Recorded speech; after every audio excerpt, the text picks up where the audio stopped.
मानो ना मानो बेवकूफ बनाया जा रहा है हमारा। ये सोनम वांगचुक है, इसको नेशनल सिक्योरिटी एक्ट के तहत अरेस्ट किया गया। अब गवर्नमेंट ने इसको रिलीज कर दिया। उन्होंने कहा कि हम एनएसए हटा रहे हैं, कोई रीजन नहीं है, सिंपल गवर्नमेंट रिमेन्स कि भाई हम लद्दाख में पीस और स्टेबिलिटी चाहिए। Okay, very good, stakeholder से डायलॉग रखने हैं।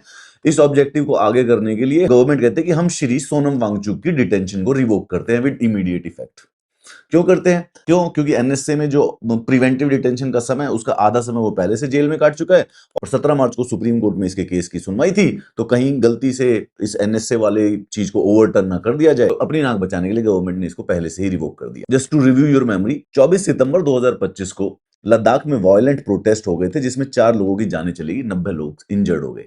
तो उसके लिए सोनम वांगचुक को 26 सितंबर को डिटेन कर लिया गया, ये कह के कि ये इंस्टिगेटर है, और इसको लद्दाख से हटा के जोधपुर की जेल में डाल दिया गया। इनकी वाइफ जो है डॉक्टर गीतांजलि, उन्होंने सुप्रीम कोर्ट में एक हीबस कॉर्पस का पिटीशन डाला। 6 महीने हो गए लेकिन सुप्रीम कोर्ट से वो हीबस कॉर्पस का पिटीशन नहीं सुना गया। अभी एक एनसीईआरटी में एक चैप्टर छाप दो, एक हफ्ते के अंदर अंदर चैप्टर क्या एनसीईआरटी सारी की सारी जला के राख कर देंगे। हो सकता था कि जो 17 मार्च को सुप्रीम कोर्ट की हियरिंग थी, उसमें जो ये कोर्ट की रीजनिंग थी इसको अरेस्ट करने की, वो उल्टी हो जाती। जब से सोनम वांगचुक अरेस्ट हुआ था, लद्दाख में बंद और प्रोटेस्ट हो रहे थे, वहां की पूरी इकोनॉमी ठप पड़ गई थी 6 महीनों में। उसके बाद मिनिस्ट्री ऑफ होम अफेयर ने रिकॉग्नाइज किया कि ऐसे प्यूनिटिव कंटेनमेंट से हम वहां पर ट्रस्ट फोस्टर नहीं कर पाएंगे, तो प्रॉब्लम हो सकती है। तो हम इसीलिए with immediate effect NSA revoke करते हैं। तो अब ये आदमी एंटी नेशनल था, लेकिन अब ये नहीं रहा। इस पे एक मैंने भी वीडियो बनाया था, और बाकी आपने देखा होगा कि जो भी सोनम वांगचुक के बारे में बात करता कि गलत अरेस्ट किया गया है, तो एक आर्मी ऑफ ट्रॉल्स उसके पास आती। आपको पता नहीं है वो चाइना का था, तुम भी लोग एंटी नेशनल हो चुके हो, उसने प्रोटेस्ट करवा दिए, वायलेंट करवा दिए। या तो ये बात सच थी, है ये आदमी नेशनल सिक्योरिटी थ्रेट,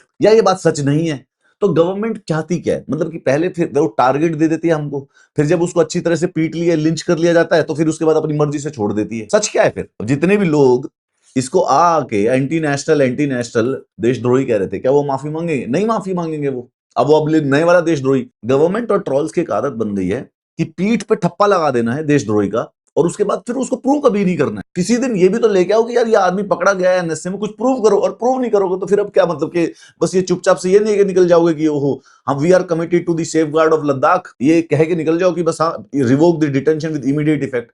भाई या तो इसने प्रोटेस्ट वायलेंस करवाई थी, या इन्होंने नहीं करवाई। अगर करवाई है तो एनएसए क्यों हटा है, और अगर नहीं करवाई तो फिर पकड़ा क्यों गया था एनएसए के अंडर?